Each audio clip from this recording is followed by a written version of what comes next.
There we go. After the session, probably tomorrow, I'll be sending a follow-up email to all of you. It will include a link to the video so that if you want to share it with someone else or watch it again, you can do that. Yeah, so it'd be hard to watch the video if I didn't record it. Thank you, Terry. That's why we work as a team. And so I would like to go into the Finance and Operations section. I clicked on the icon, and it brings me to the main screen for Finance and Operations. When you're navigating the site, you can go from one section of the site, Finance and Operations, Comp and Benefits, or Policies and Procedures, to another using the pull-down under Home, or you can go directly to Home and pick the section of the database that you'd like to work in. Select a benchmark area, also brings you back to the main screen. In Finance and Operations, as is true in the other sections, the subsection is broken down into three parts. My Club is always the data input. Compare Clubs allows you to compare clubs on a line-by-line basis. Many folks use this quite a bit, but the Reports section, in which we have pre-written reports that produce PowerPoint files and graphical charts that illustrate the measures and help you to analyze the club, are in the Reports section at the bottom. Each one of these creates a PowerPoint file, usually between 20 and 30 charts on each, and we have a series of filters that you can use when you are analyzing your data. I'll come back to the use of the filters later on, but at the first part of the session, I'd like to talk about really the mechanics of navigation and the input.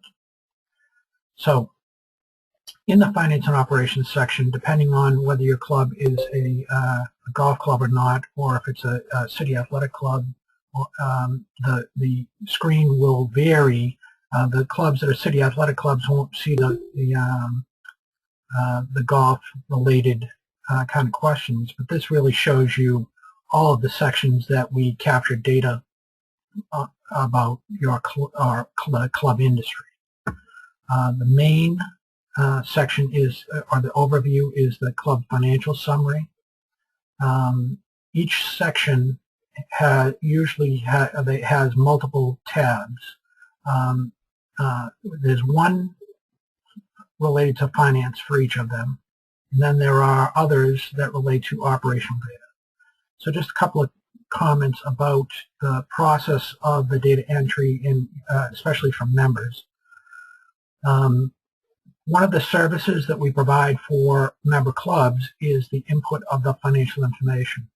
A key and primary role of ours is to treat the financial information of all the clubs in the same way, so that you have an effective apples-to-apples comparison on the numbers, and you can feel comfortable that when you look at a G&A total, for example, for your club, then you can be comfortable that it's comprised of the same expenses as G&A in other clubs.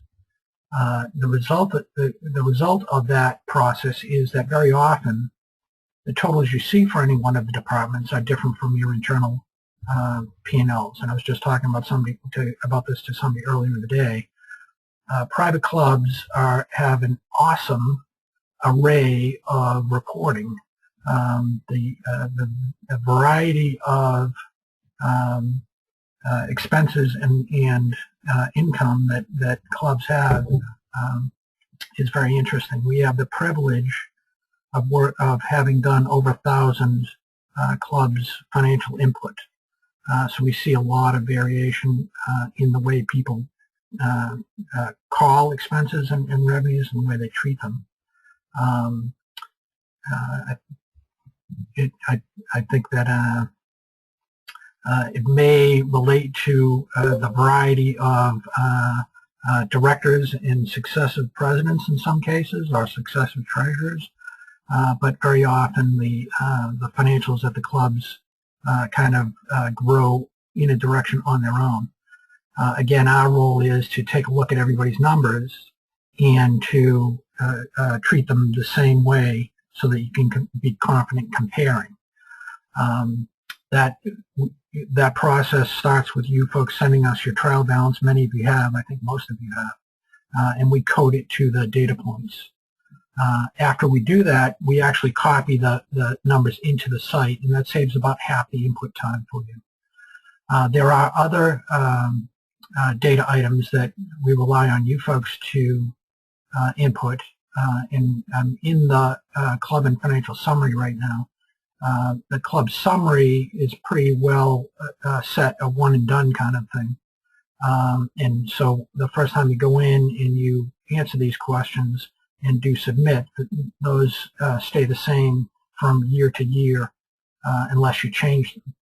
In the input process, we have a multi-year database. So we started in 2009 to collect financial information, and we have it up through 2013.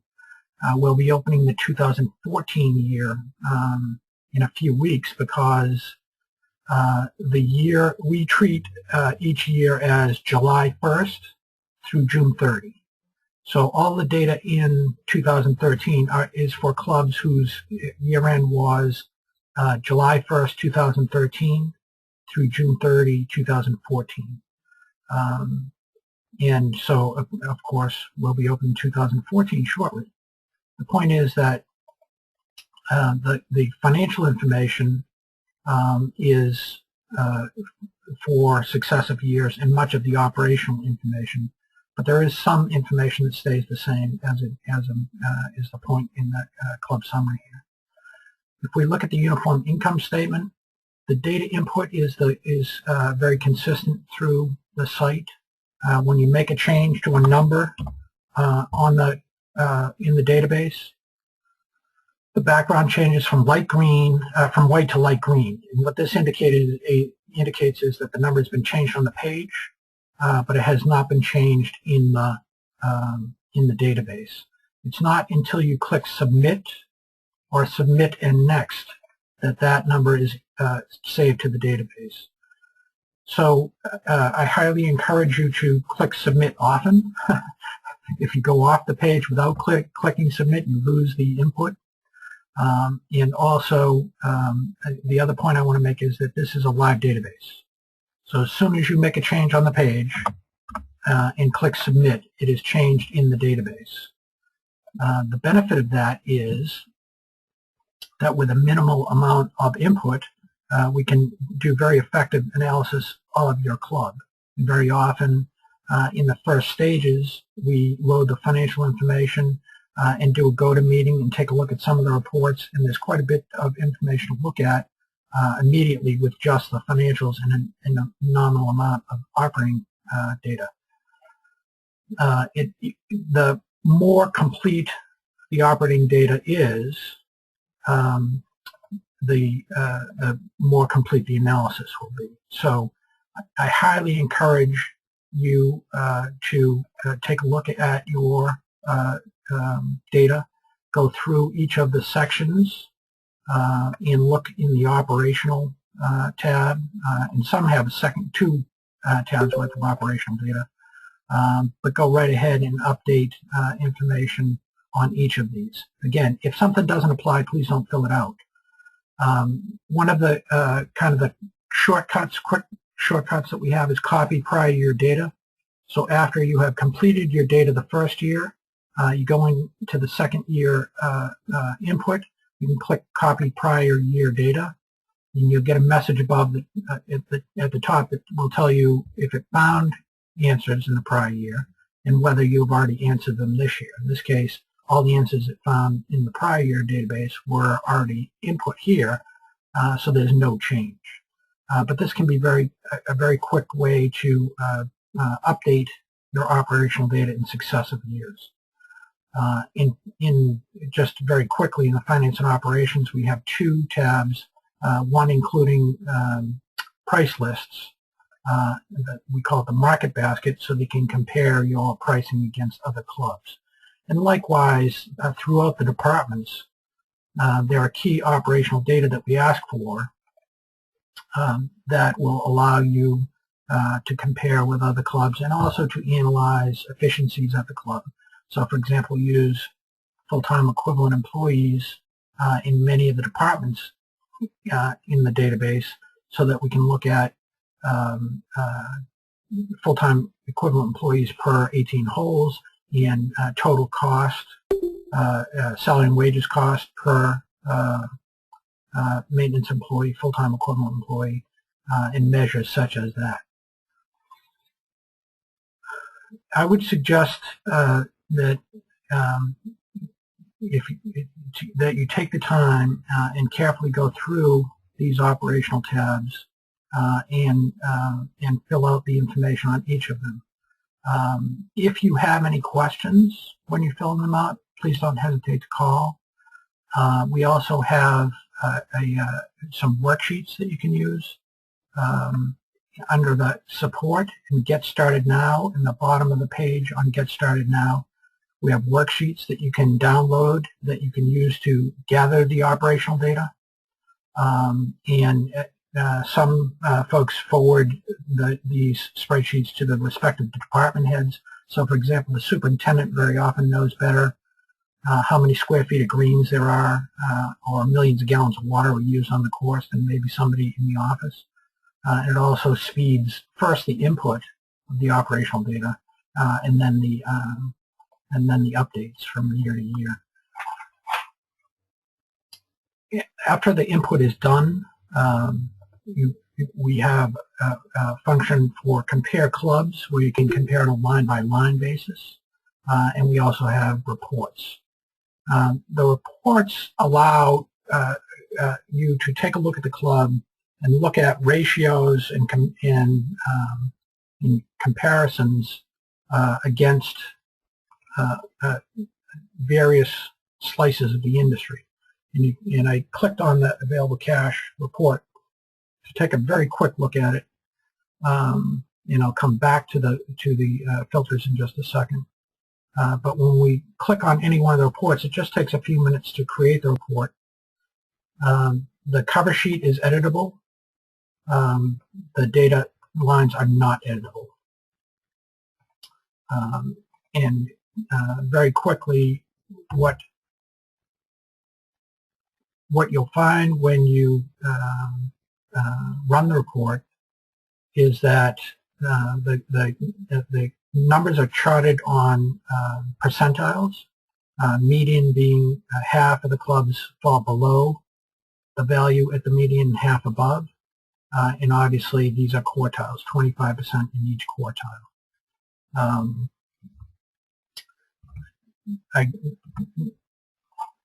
When we have an opportunity to meet and have a go-to-meeting, then we can really explore each of these reports. And until that time, I would encourage you to go right ahead and run the reports and take a look at your club. We have a series of filters that you can use to look at different slices of the industry to compare against. A few comments about filters. We highly recommend that when you start to analyze the club, that you use a revenue range. We analyze clubs using the available cash model. If you're familiar with it, that's great. If you're not, we have a white paper on the support page that you can download and read. It explains it quite completely. It is the underlying financial framework of private clubs. I certainly suggest and recommend that you read that. We've talked about it, for those of you who have had the privilege of doing a go-to-meeting with, we've talked about it when we do the review. And if you ever have any questions about it, please don't hesitate to call.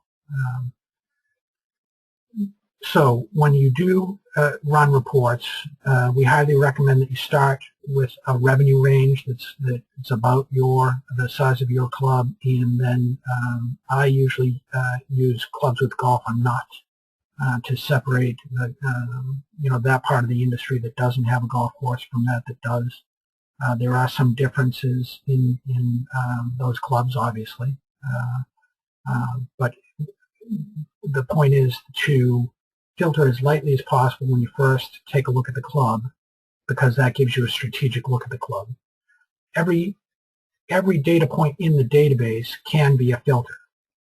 We have listed the most commonly used filters here, data points here, but if you have something that you would like to look at, we have a club that has a very large tennis operation. They wanted to compare against other clubs that have a large tennis operation. So we put a filter up for them for number of tennis courts. So they said it's 20 or more, and they were able to compare against clubs that have the same scale of operation.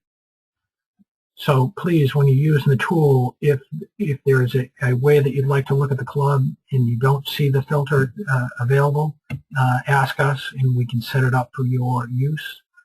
And likewise, when you run the reports, there should be a chart in this among these reports for virtually every aspect of your club.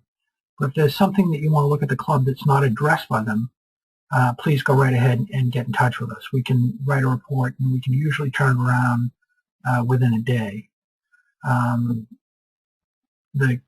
think it's really important to say that our intention and our entire focus is to deliver information and facts that you can use to make effective decisions in the management and in developing strategy at the club.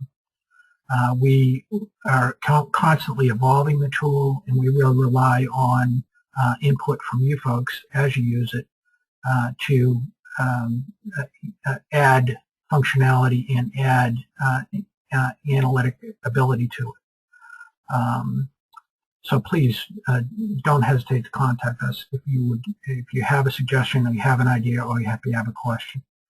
I'd like to spend just a couple of minutes on compare clubs, and then I'd like to open up for questions. On the compare clubs, you can compare your club again on a line-by-line basis against other clubs in the industry. So we have again the same filter settings available here as in reports. And on the page, the chart is shown on a percentile basis, with the median being half above and half below.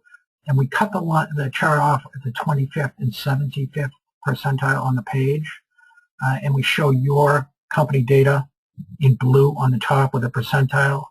If your number falls below or above the line, then it'll still show in blue, and it'll have little lines that say to the left of this, and it shows the percentile. If you'd like to see the entire line chart, you can click on this icon to the right, and you'll see every data point for the group that you're looking at. We cut off the top 5%, bottom 5% and top 5% to maintain confidentiality of your data, so you can't narrow down to a small handful of clubs in the comparative and identify anybody. But this line represents 90% of the data points for this data item. So you can see for all the clubs that have financial data in the database, the median membership dues revenue is $2,887,000. Half of the clubs have higher dues revenue, half have lower. Half of the clubs fall between $1,868,000 in revenue and $4.6 in dues revenue. And in this case, the value that's input for this account, the demo account, is $2,645,000. It shows in larger type with the dot on the line, and it shows the percentile. You can save any one of these charts in PDF or PowerPoint, and you can click through them one after the other. You just can't save all 28 at once. So I would say that the compare clubs allows you to take really a strategic look at the club and bore down on the revenues and expenses line item by line item. The reports give you an opportunity to take not only I should have said tactical, I think, right? So in compare clubs, this gives you an ability to take a tactical look at the club line by line. And in reports, it gives you an opportunity to really take a strategic look at the club and an overview look at the club. But also, in some of the other reports, there's quite a bit of tactical information as well. So I would like to thank you very much for your time. I'm going to unmute everybody, and if anybody has a question, they're more than willing to ask, and I'll say it now and again. If you have a question, please don't hesitate to get in touch with us. So, does anybody have a question? I have a question. Go ahead. Please go right ahead. Okay. Would it be easier if I typed it on the screen? Pardon me? Would it be easier if I typed it on the screen? No, I can hear you. Okay. When we log in, is there an area? Is there an area that alerts us that information is being requested? Sure. So that's an excellent question. When you come in each of the sections, it will show you how many questions have been answered out of the total requested. Okay. Well, that kind of leads into my second half of the question. If you said if it doesn't apply to us, just not answer. That's correct. But Yeah, I mean, so if we don't answer, it's going to say 36 of 67, right? that's exactly what you anticipated my next comment, which was that it's very infrequent that you will see 100% answers in any section. So did you talk to Tom about it? Because doesn't he have to talk to the local chapter? Yeah. I'm just going to mute everybody, and I'll continue to answer. Then if anybody would like to ask a question, if they could type the question, that would be great. So when you're inputting... We do have a number of questions in the chat box, so we'll do those next. Great. Go ahead. So when you do come to the screen, it will show you how many questions have been answered. It will very infrequently be the case that you will answer 100% of the questions in any section, because we do ask that you leave a question blank if it doesn't apply, because a zero means something. And so if you enter zeros for something that doesn't apply, then it will be charted for that particular measure, which may not be, that will skew the information for those clubs for whom that data item applies. Okay. Did you say you had other questions, Turner? Yes, I do have two other questions. One is, what is the average cost percentage of labor for hourly wages in the kitchen? That question is Max Marino, and Max, that might be maybe Jim could contact you offline and go through that, unless Jim, you want to go to, unless you want to respond. Yeah, I mean, I'll take it very quickly. If you go into the compensation and benefits section, we have an hourly positions, and you can take a look at that position after you've input the data for it. I'd love to loop back with you. Last month we did a comp and benefits session, so you're welcome to look at that video also, but I'd love to answer your question probably offline, if that's okay. To drill down, and Jim pointed out the comp and benefits section. For those of you who are still in the room, I would ask that you take some time. We also author the CMAA annual reports, and we are getting ready to pull data for the 2014 CMAA comp and benefits report. If you haven't filled out that section, we'd appreciate the data for the report. Of course, it's all confidential and secure, but more importantly, if you haven't explored that section yet, I think it's one of the biggest values of the entire platform. Once you put your data in, you can run reports and actually look at a position. If you're doing a hire or you're doing a review for someone who's looking for a raise, once your data's in, you can very quickly get a look at where they fall right now and make decisions about where to go next. The second question was, what percent of your client database are on a July 1 to June 30 fiscal year? I think a small percentage. I don't know exactly, but it's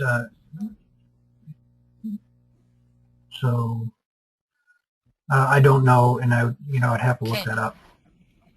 Well, I think the question may be asking why do we break it that way, and I think we break it that way for exactly that reason, so that we capture most of it. When we do the break at that point, we capture it's a fresh start over.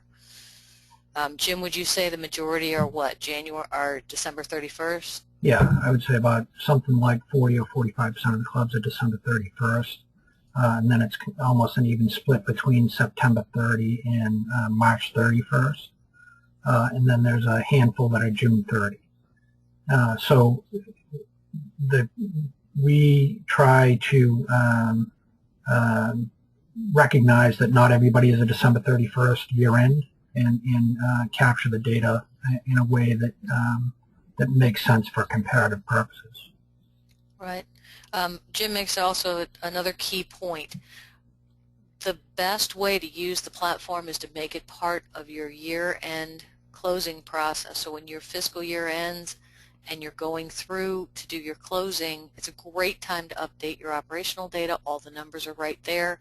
As soon as you're closed and you can pull a trial balance file, you can send that to Jim and he'll upload and you'll be done for the year. Not only will your data be current in the platform, but if you participate in any other group, we work with Master Club Advisors, we work with the City Athletic Club Managers, we work with a number of small groups that do their own little annual meeting, annual survey, and they call for data. They're using the platform, so if your data is already in, you're done. You also get a free copy of CMAA's reports when your data is all in, and so you participated in that as well. So we like to say one and done. Update your data at the end of your fiscal year end. Put it on the calendar and make it part of that process. Do we have any other questions? About me, of course he does want to be the GM, he just wants to be director of operations. It's all still there, you know, I guess what's this called? Sonya just loves her job, job she had. I'm not sure, Jim. I'm not sure he's talking to us. Okay. I would remute. If you have a question, can you type it in the chat box?